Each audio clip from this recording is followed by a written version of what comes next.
But I think rather than just trying to create a cultural version of the world, young people can actually help us to understand the culture.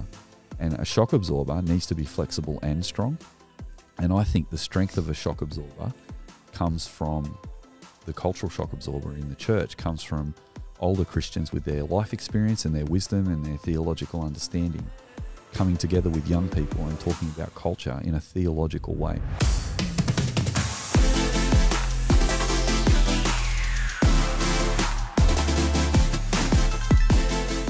Hello everyone and welcome back to the Shock Absorber podcast. We've had a little bit of a break, but we are now into season 3, which we are going to talk about engaging young people. And I'm very glad to be joined again by my co-host, Stu Crawshaw. How are you? G'day, Joel. It's good to be here. It's excellent to have you back. Yes. A little bit of a hiatus. We've been working on some other digital things that people might want to check out on YouTube. Yeah, I love the Chip Lunch. You guys have done a great job with that. Yeah, that's a Chip Lunch podcast. If you're interested, guys, that's on YouTube and podcast apps as well. We're doing a lot of other stuff with how we're doing our digital gatherings as well. So that's been really exciting. I like the Chip Lunch because it fills out what we're doing. Like it's hearing from other people about what they think it's what living as a Christian's like today. Yeah, exactly. I mean, that was one of the things we were trying to do when we established it. Was we had a cool discussion on one of the first episodes about how some of us grew up in Christian households, some of us grew up in non-Christian households, and how helpful it is to have that kind of Christian backbone to come back to, that support structure. So we're hoping that that podcast will be one of those kind of things for guys that are maybe newly Christians or still working out how to be a Christian in society. I think that'd be really helpful for people. Yeah, I think young people growing up with different experiences, hearing different stories, they can relate to different things that are on the podcast. It's really good. Yeah, that's the plan anyway. So check that out, guys, if you're interested. We've been really stoked on how many people have been listening to that, and also Shock Absorber, because we've been really trying to push out a fair bit of content and be excited about it, and hopefully we can help people, serve Christ better and do all that kind of thing. But we're here with season 3. Yes. What are we talking about, Stu? We're engaging the youth.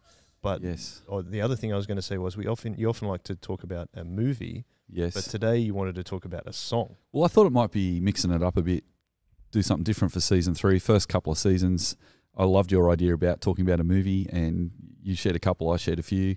And I thought this season, because we're going to be talking about particularly how do young people see the church, and do young people have issues with the church? Do the church have issues with young people? Really important question, because if we're talking about the shock absorber is about how to bring older generations and younger generations together. So this whole season we're going to look at, does the church have an image problem with youth, which we're going to talk about today. And I thought, what better way to kind of explore that as well as talking about it, but by having a song to listen to, or at least refer to each week. So yeah, I thought it'd be fun to have a song. What's the song? Well, the song I've picked for today is by an Australian band called The Chats. Yep. Have you heard of The Chats? Yes, I have. Yeah. And the song is Pub Feed, which is my favourite Chats song. And if you're not from Australia and you're overseas, a pub is a hotel, a place where people can go and buy beer. Does it have a public house? A public house, that sounds right. Yeah, I think that's probably right. Something. Public, yeah. We should look into that. Maybe people could put in the comments what a pub is after.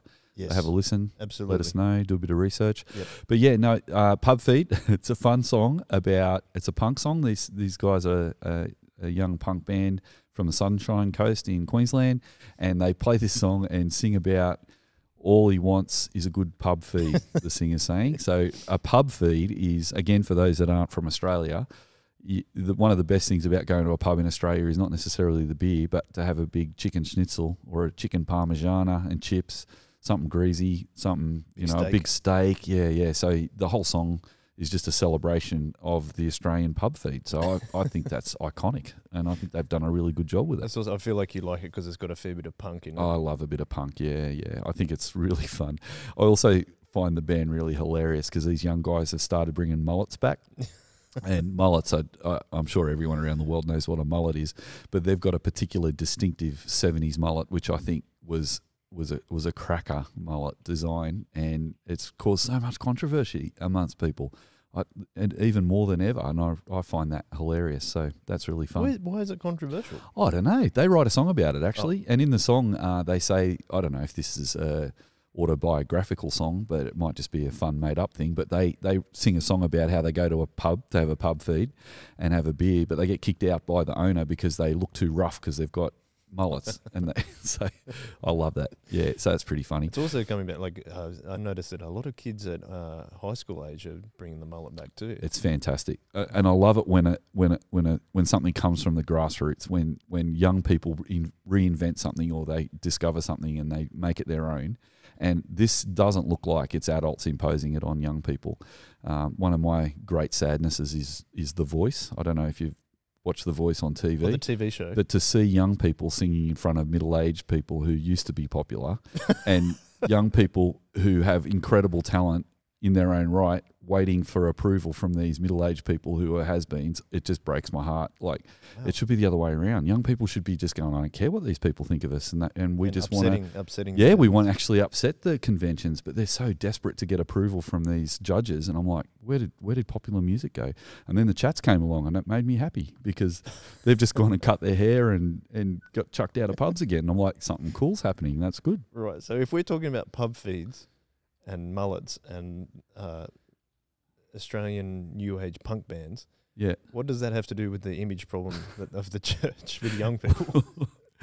Well, I think it's just a fun thing to start off with. Like, just have a listen. They're a fun band, but also I think it's interesting because, like I said, I think the chats are representing something happening in Australian culture from the grassroots, where young people are actually expressing themselves again and singing about their own themes and singing about things that are happening to them in their lives again, instead of trying to get approval from middle-aged people. Which is why you hate The Voice, right? Yeah, yeah. So let's ask that main question. Does the church have an image problem with young people? Yes, I think that's the short answer. So if you don't want to listen to the rest of the podcast or the rest of the season, you can get the short answer. Yes, the church has an image problem. That was the TLDR version. Okay, so now I'm going to ask the longer version. Why? Why? Okay. I think that would be fun to explore in this first episode, actually. Just talk about what sort of problem it is. Might give our listeners and our viewers an opportunity to disagree. Like, maybe you disagree. Maybe you think the church doesn't have an image problem. I think we're seeing a lot of young people leaving the church. A lot of young people who are brought up in the church are leaving the church. And we're also not seeing a whole heap of young people coming into the church.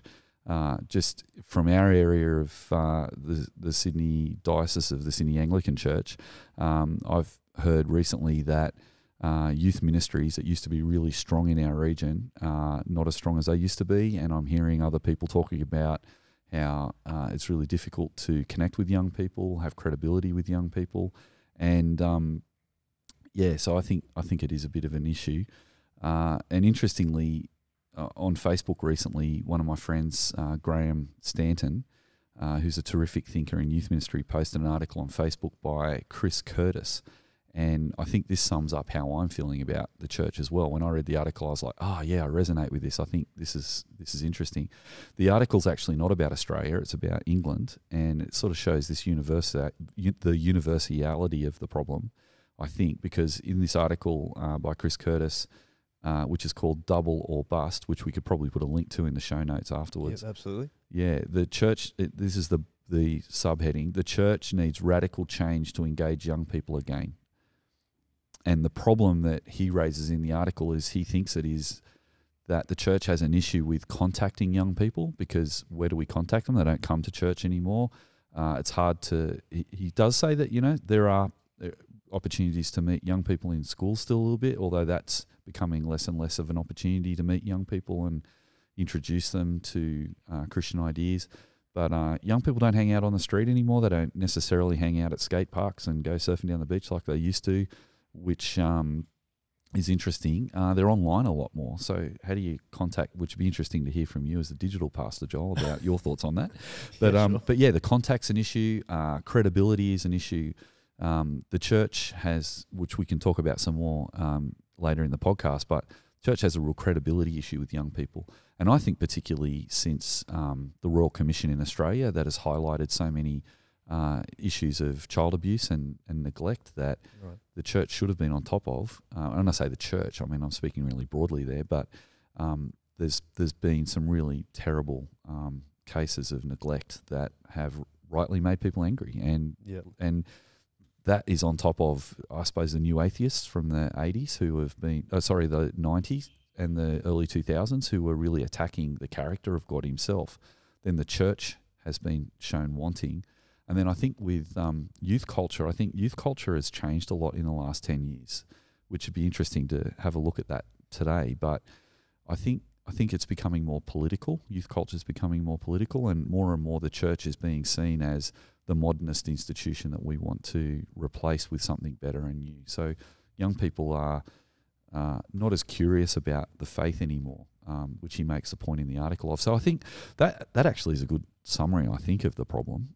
So it'd be kind of interesting to see your thoughts on that too. I don't know. What do you think? My question about that, I mean, when you say that, I would think of something that Mark Sayers has been talking about. We're very much in a post-Christian world, which kind of sums up a lot of the stuff that you were just talking about there. But the question that I was going to ask you though was, how long has this been a problem? Because you've been you started your ministry in youth ministry. Yeah. When did you first recognise that the church did have a cultural? It was missing a cultural link with the rest of the culture or youth culture. Yeah, well, I think it dates back further than just our current time. When I first became aware that there was a bit of a problem with young people in our particular local church, was that I grew up in a youth group where we had about 40 people my age, I suppose, who went along to the youth group. Almost exclusively, they were all from Christian families who'd grown up in the church. And yet, by the time I was 18, all of my friends had left church. And so that's really one of the reasons why I went into youth ministry, because I wanted to see if there was anything I could do to help young people consider hanging out and sticking around with Jesus. But when I realised it was more than just a local problem that was happening at my local church, was actually when I was on my way home from university one day, and I was in the car and I was driving home, and I was listening to a Sydney radio channel which is called Triple J, which is a youth network in Australia, still a great youth network today. But anyway, one of the announcers on Triple J was bantering with the other announcer, and for some reason they got on the topic of Christian youth groups, and the announcer said, how are those Christian youth groups with all those youth group games that Christian youth play? Yeah. And they were laughing and laughing and laughing, like more than I would expect that to be a funny thing. They thought it was hilarious. And then one of the announcers says, yeah, how are those Christian games that Christians play in youth groups? It's almost like it's an excuse for them to touch each other, because they're not allowed to touch each other as Christians. And I just it really brought me to a stop. I was like, I still remember where I was when I heard that. And I just went, wow, this is a really big disconnect. Like, these guys don't understand what youth ministry is and what churches are doing in order to pass on the gospel to the next generation. Right. Did you think it was that big? Is that why it stopped you in your tracks?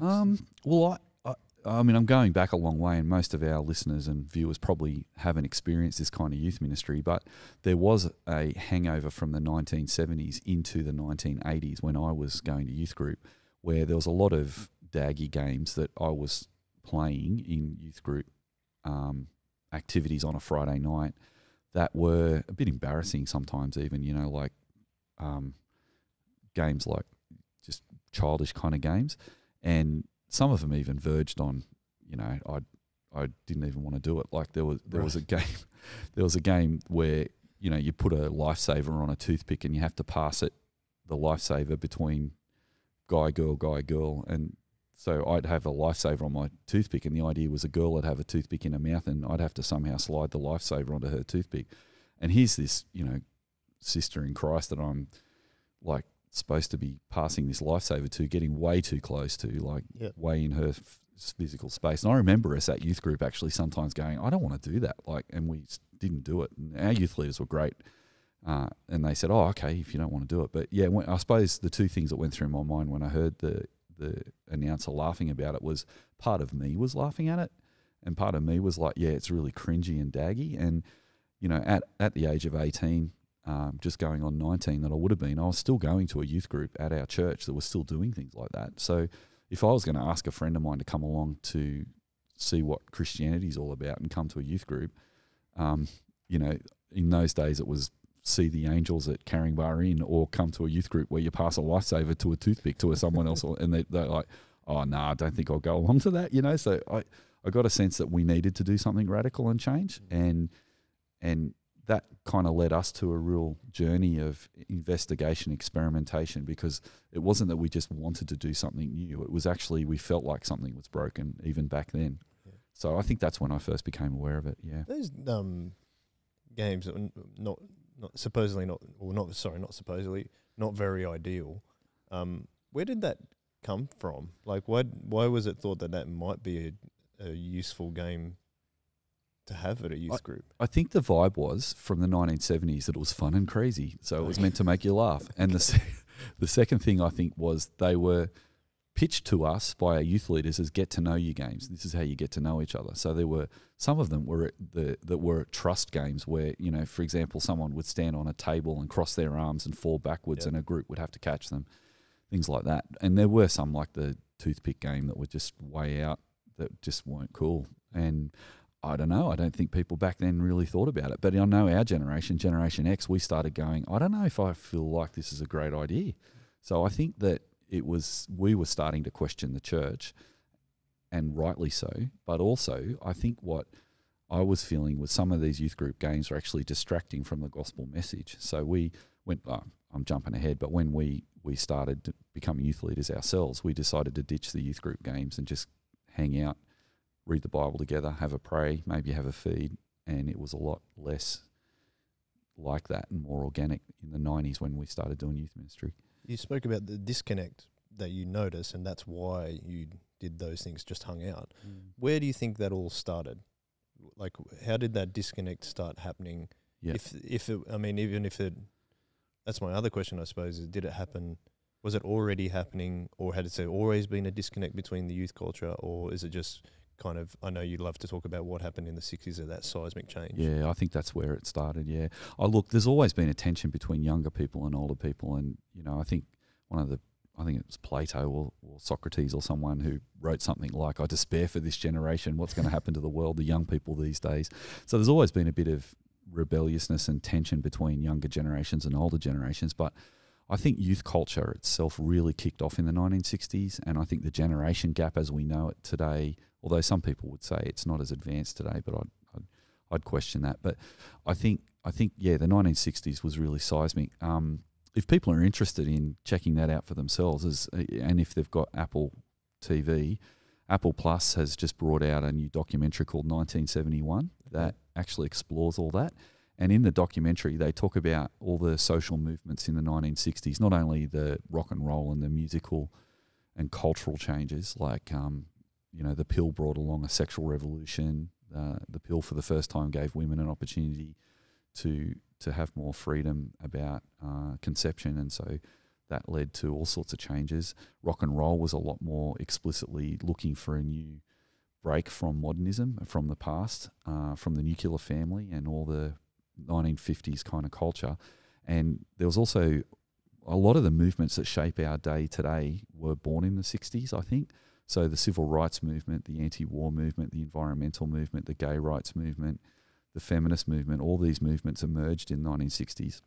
And what's interesting about this Apple Plus documentary series is they chart the changes that had taken place by 1971 through the musical changes in 1971. So they look at John Lennon, they look at Rolling Stones, they have a look at Tina Turner and Aretha Franklin, and through those artists who are singing about the themes that are coming up in the 60s, you get this sense that, yeah, 1971 really changed everything. Like, that time was really, really powerfully changing things. I mean, in 1964, the changes were so pronounced that Time magazine wrote a Time magazine cover article that said, "Is God dead?" or "God is dead," I think, in America.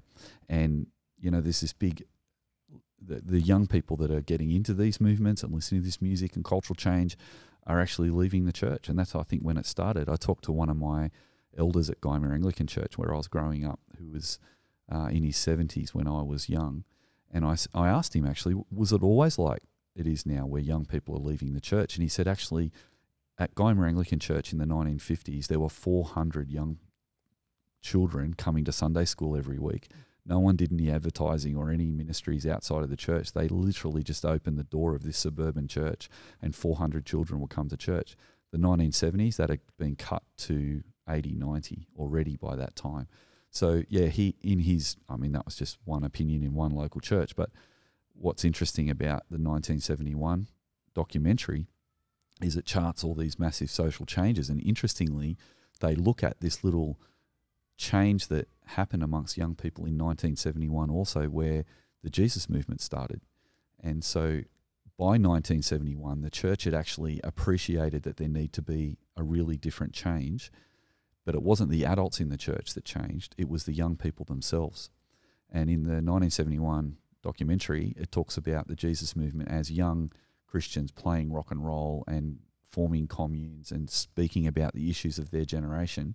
And interestingly, they were too radical for their parents, but they were too rock and roll for their parents, but they were too conservative in their Christian views for their own generation. That hippie movement. Yeah, so the hippie movement itself didn't universally embrace the Jesus movement, but singers like Larry Norman and Randy Stonehill and Keith Green were actually pioneering a new approach to evangelism and mission that used rock and roll as a mouthpiece. And in our podcast, we like to go one way in the podcast, and that's because one of those Jesus people, Larry Norman, who was a very prominent figure in the Jesus movement, one night went on stage to this packed house of Jesus freaks, Jesus people, and they were all clapping him, and he felt uncomfortable about that because he was there for Jesus, not for his own glory, as he said. And so instead of just receiving that applause, he just went like that. He said, no, there's only there's only one way, there's only one person who should receive that praise. And then that became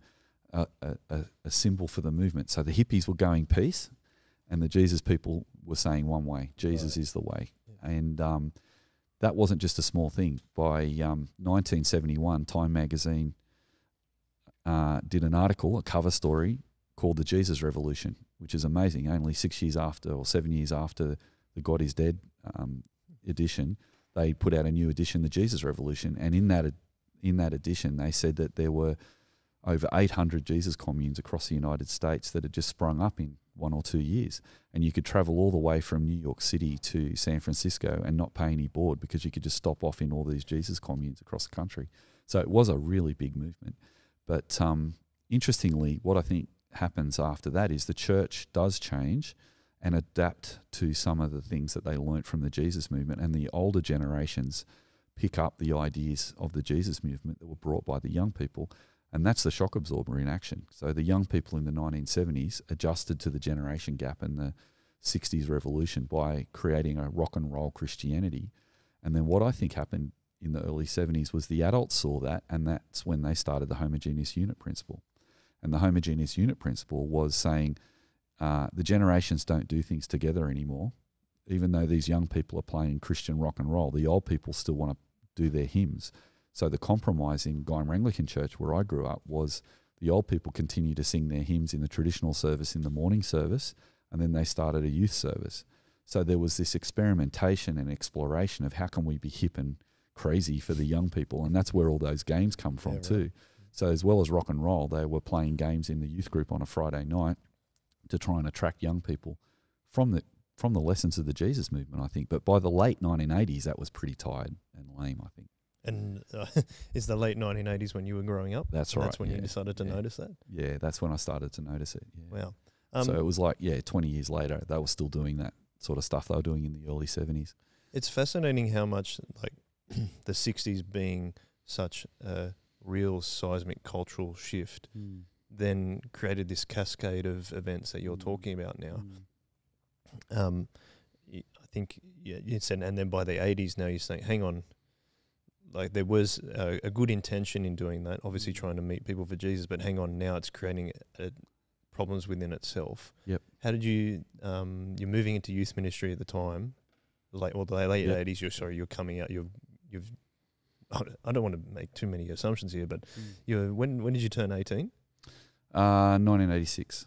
Okay, so that was the year I was born. But the cool thing is that when are you starting to notice that, hang on, this isn't working, even though it had good intentions behind it? Yeah, that's a really good question. So at the time I was going to university, Lou, my wife, and I were going to university together, and I went on after my undergraduate degree to start postgraduate degree.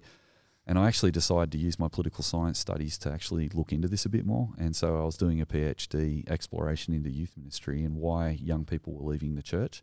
And at the time, my wife was working for Frito-Lay, a company that makes chips. Yeah. And she was a HR manager. And she was at work one day, and there was an Irish guy who worked with her, and who was a generation older than her. And he asked her, "Oh, what does your husband do?" And she said, "Oh, he's exploring the Jesus movement. He's looking into the Jesus movement." And he surprised her by saying, "Oh, the Jesus people.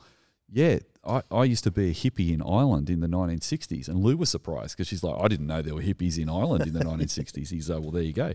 And she said, "And there were Jesus people in Ireland." He goes, "Yeah, the Jesus movement spread out all over the world. It was in Australia and Ireland and America, everywhere." Anyway, he said, and she said, "What did you think of the Jesus people?" And I'll go and tell Stu. And he said, "Well, the Jesus people were kind of cool, but they were always trying to work out what we were doing. And by the time they'd worked out what we were doing, we'd gone on to the next thing." Right. And I remember that thinking, that's a really good explanation of how the church went after the 70s. I think we've been culturally trying to work out what the world's doing, and then we've been trying to create a Christian version of it for a long time. But the problem for us is it's getting more and more complicated because over the 70s and the 80s, 90s and up till now, youth culture changes. So particularly those of us in youth ministry, once upon a time you could run a 1970s youth group in the early 70s and play rock and roll and everyone would like to come along. But over time, youth culture plurifies and becomes more tribal. And there's all these different tribes. So surfers don't talk to kids who like computer games in the 80s. People who listen to Radio Birdman, which was a band I used to be into, don't talk to people who like Guns N' Roses. And we talked about mullets before. In the 80s, mullets were a sign that you were into heavy metal music, whereas I was into more new wave music and I was into punk music, and so I didn't dress like that. So even within youth culture, young people are defining themselves against each other as well as against their parents. And so the problem for ministry is if we're going to take that cultural approach like the Jesus movement did and then the homogeneous unit principle did, we're going to have to continue to plurify our ministries over and over. And there's an example of that I heard about in the 90s where there was an American church that had so many church services. It had a traditional service, it had a contemporary rock and roll service, it had a country and western music service, and who knows how many other services, all happening at the same time. So the same age group were all going, picking and choosing to, based on what kind of music styles they listen to. So for me and my contemporaries back in the early 90s, we started going, well, this is a losing battle to continue to try and be culturally relevant. Maybe we should just embrace the fact that we're not cool and try and stop looking like we are cool. And while it's a good thing to take away cultural barriers between us and people who don't know Jesus, for example, I don't think I have to ask my friends who are 18 to come to a dusty Sunday school hall and play youth group games in order for them to meet Jesus. That's a culturally inappropriate way of reaching my generation in the late 80s. However, I think what we started to talk about was, and this was concurrent with what was happening in culture anyway. I mean, the grunge scene had just launched when we started. Nirvana and Pearl Jam were all sort of questioning the 80s and questioning what had gone before. And we were defining ourselves against the baby boomer generation anyway. So it was probably in that way part of the cultural moment that I was a part of.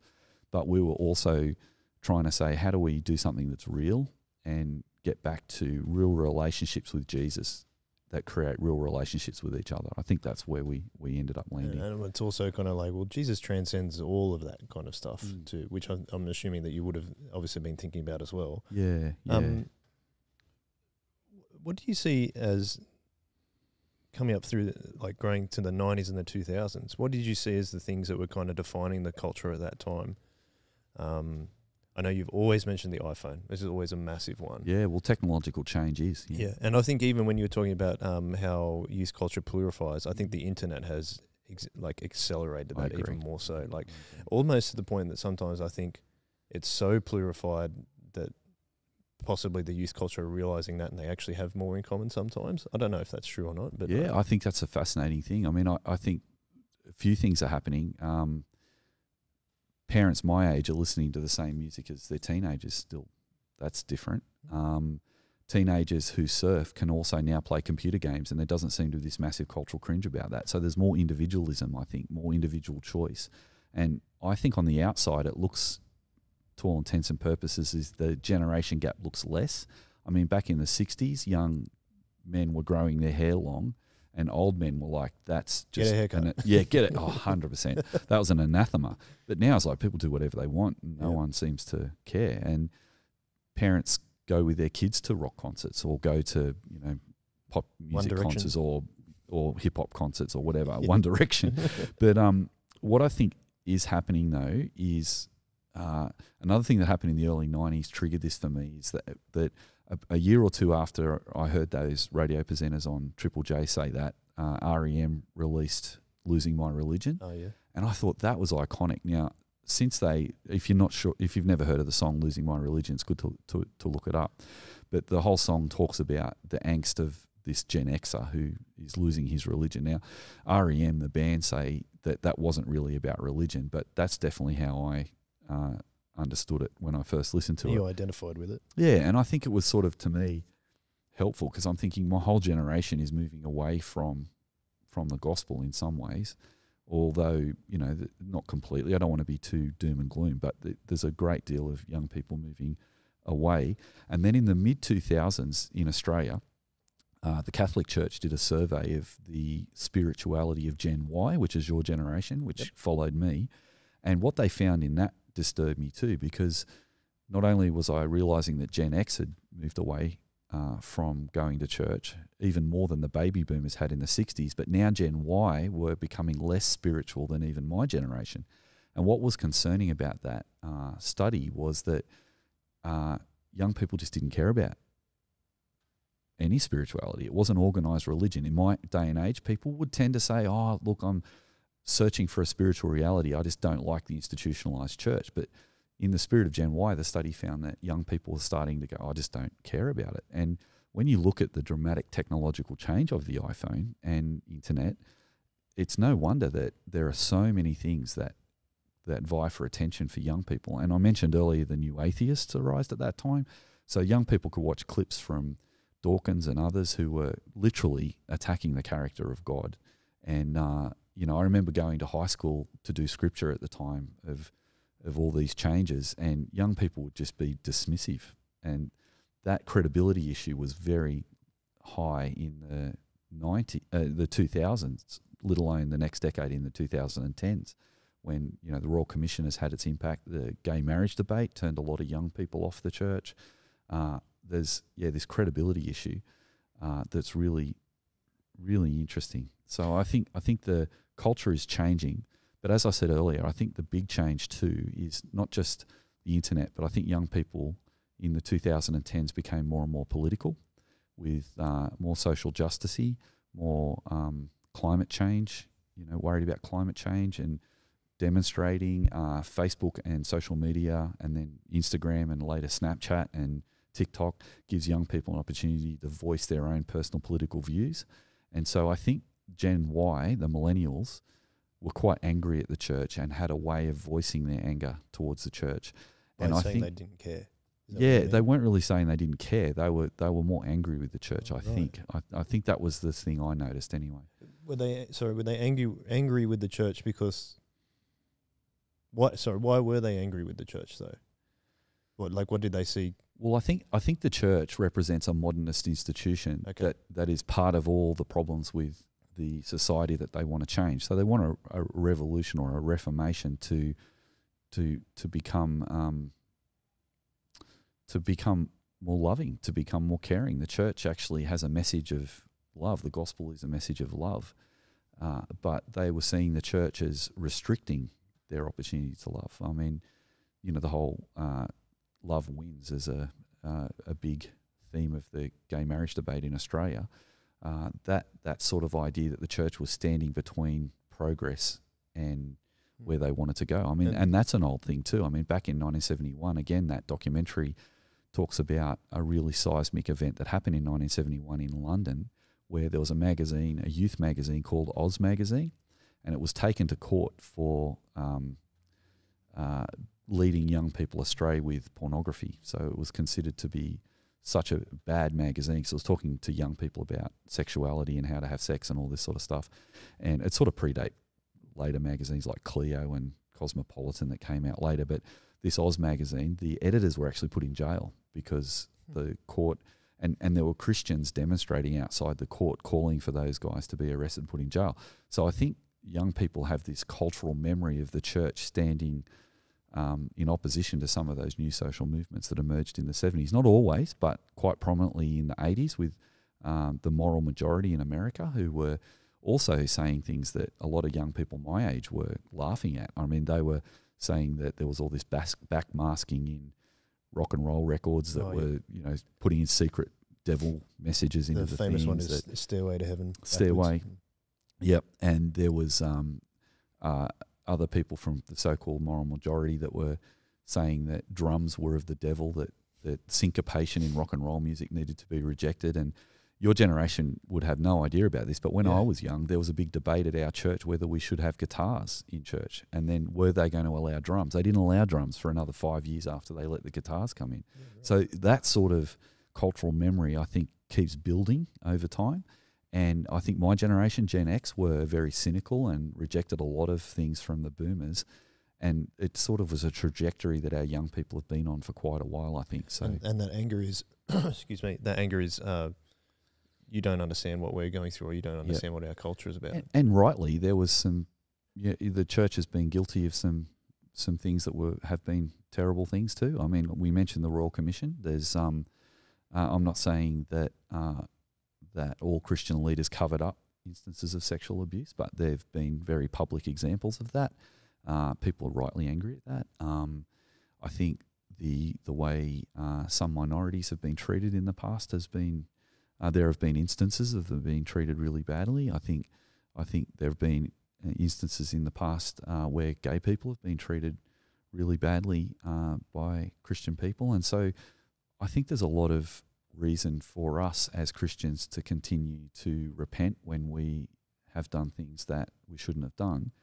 But I think for people who aren't Christians who are looking into the church, they see examples like that and just think we're hypocrites and that we're controlling and that we're oppressive. And so for some young people, that forms a picture of how they see the church. I'm not saying all young people are like that.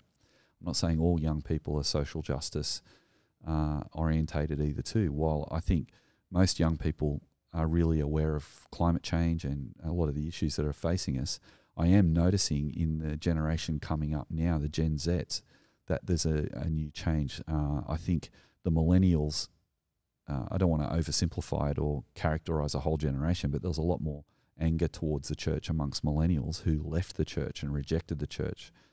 But I think there's a lot of Gen Zers who are coming up now who were born around the mid-2000s who have never been to church. And so they don't necessarily have the same anger. And the other thing I'm noticing is that in some ways, some of those young people are still politically active, but some of those young people aren't politically active. Some of those who are politically active are very left-wing in their political views, but equally there are a lot of young people today who are listening to right-wing podcasts too, like Ben Shapiro and others who, particularly young white males, are listening to some of that stuff. So the politics is becoming more fractured again. It's similar to what happened in the 80s with a plurification of tribalism. You can't look at all young people and say, oh, they're all the same political persuasion. There's a growing diversity amongst them.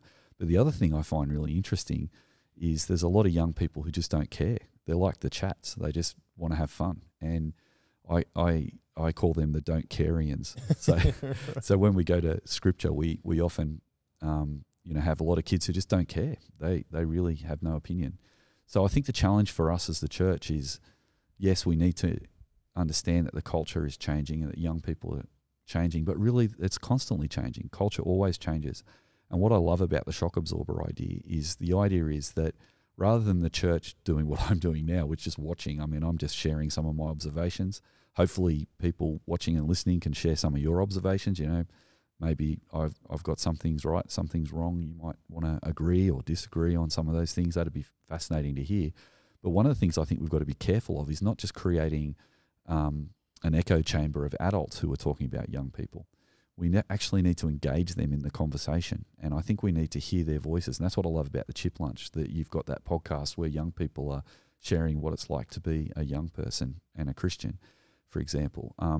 The shock absorber says, the idea of it anyway, says that culture is constantly changing, and just like a car needs shock absorbers to go over the physical bumps in the road, culture is changing, and as the church travels through time, we need our young people to help us to navigate those cultural shocks, and listening to them is a good idea. Like I said, in 1971, the Jesus movement were the cultural shock absorbers of the church that then helped the church to invent this new idea called the homogeneous unit principle. But I think rather than just trying to create a cultural version of the world, young people can actually help us to understand the culture. And a shock absorber needs to be flexible and strong. And I think the strength of a shock absorber comes from the cultural shock absorber in the church, comes from older Christians with their life experience and their wisdom and their theological understanding coming together with young people and talking about culture in a theological way. And what I'd be excited to do next episode is maybe to pause and think, what does the Bible say about young people? What does the Bible say about who we are as the church before we have the conversation, and invite young people to read the Bible with us and sit down and have a conversation about faith. And I think that's how we navigate the future. And I actually think that's how we reinvent church, because Mark Senter wrote this really cool book back in 1991 called The Coming Revolution of Youth Ministry. And in it, he describes all this stuff I'm talking about. But then after that, he wrote this second book called The 4 Views of Youth Ministry with 4 of his friends. And it was his opportunity to try and say, what are different approaches and strategies the church can have to youth, which I think would be really interesting to tap into down the track. But he basically looks at it from an adult point of view, which is good. But in the book itself, he says that the church doesn't really listen to young people until they turn 40. And I think the reinvention is not necessarily us looking at the culture and then reinventing our church so that it's something young people want to come to. I think we sit down with them as the cultural shock absorbers of the church and say, let's talk about this together, and let's look at the Bible and sit down under the authority of God's word and work out as best we can what strategies come from the Bible and how can we start new strategies that might be more effective. So I think that would be fun to do. Yeah, I mean, I think that's really cool. I was going to say, we talked a lot about the issues that you're noticing, and I know you're just observing that. And it's funny how we only pick that up when it's 10 or 20 years later, not when we're in the moment. And I think that's really interesting, because if we are listening in the moment, like you're saying, then we perhaps might be able to head off that don't carry an attitude more earlier to be able to engage with the youth culture more. Would you agree with that? Yeah, I think so. And like I said, I don't want to label all young people in one category. I'm just trying to say that I think there's diversity amongst young people, and I want to give them credit for the fact that they're all individuals and they're all thinking for themselves. But I do think that there is opportunity for us to connect with young people and for us to talk about the problems, but also the good things. I think one of the other things I want to say that this season, one of the new things we could do is, instead of just forming an apologetic for the church all the time, I think we should really be pointing people to Jesus really clearly. That's why in our church we've got this saying, Jesus changes everything, because we think he's fantastic. His teaching is wonderful, and he is perfect. Even though the church is not perfect, Jesus is. And to help people to meet Jesus, I think is the way to go. And the reinvention is let's help people to meet Jesus. And then as we meet Jesus, then we have a conversation about all these things, the good things and the hard things. And I think, the next questions are going to be things like, over the coming weeks, like, how do we connect with young people? I mean, I'd love to hear your thoughts. I mean, I know we've just launched a Discord server, for example, for that very attempt. Hey, I don't know, do you got anything you want to share about that? Well, guys, you would have seen Ethan, your son, Stu, on the last podcast that we did at the end of season 2, and he had the idea of launching a Discord server, because there's a lot of young crew that are on that, but also that because we're currently during COVID lockdown, we're like, how else can we engage these people and perhaps create a third place, which you've talked about many times before, about how can we engage with the youth in that way? We have to obviously work it out. It's been a little bit of a battle working out all the roles and permissions and all that kind of stuff. But you can actually stream. We're streaming services through that on Friday nights, which is where a lot of the youth like to hang out. So that's been a really interesting way to do what you're talking about. And I think that's one of the reasons why we're also trying to create with what we're trying to create with the Chip Lunch podcast is it's hard being a Christian right now. It also, like, a lot of people don't care. Like you said, a lot of people are angry, and it's almost like we're so post-Christian that it's like the church is entirely irrelevant now. Yeah. And I think we want to say, no, Jesus is just as relevant now as he was 2,000 years ago, or even back in the 60s and 70s, like you were talking about. I might be an optimist, but I get a little bit excited about that because it's like a clean slate. I think we're going to be able to say so many people haven't gone to church now that we can actually say, can we tell you about Jesus? Can we tell you about church? And they might go, oh, okay, yeah, I'll have a listen. And I think if we have a stance that is humble and loving, I think that's a really good way to go. And I think, and the other thing I'd love to say just to finish too is that I think the way forward is not just one silver bullet that everyone's going to do the same thing. I think we need to experiment, and we need to have the confidence that we can try some new things, but not with theology. I think we really need to hold on to our reformed evangelical theology, and I think then we can experiment with strategy rather than theology. What does worry me at the moment with experimentation is I am concerned about some people's experiments with theology to try and change the message of the gospel to fit with the culture. And the fear I have about that is it's similar to what that Irish hippie said to my wife Lou at Frito-Lay, where he said, yeah, you Christians were kind of cool, but you're always trying to work out what we're doing and try and fit what you're doing into what we're doing. By that time, we've moved on to the next thing. It's like too late. Yeah, but also we shouldn't change who we are to meet the gospel, the culture. We should be who we are. And I think that would be an interesting thing to unpack, that we keep our identity as Christians and we clothe ourselves with Christ. And as we clothe ourselves with Christ, we look for ways to engage with young people.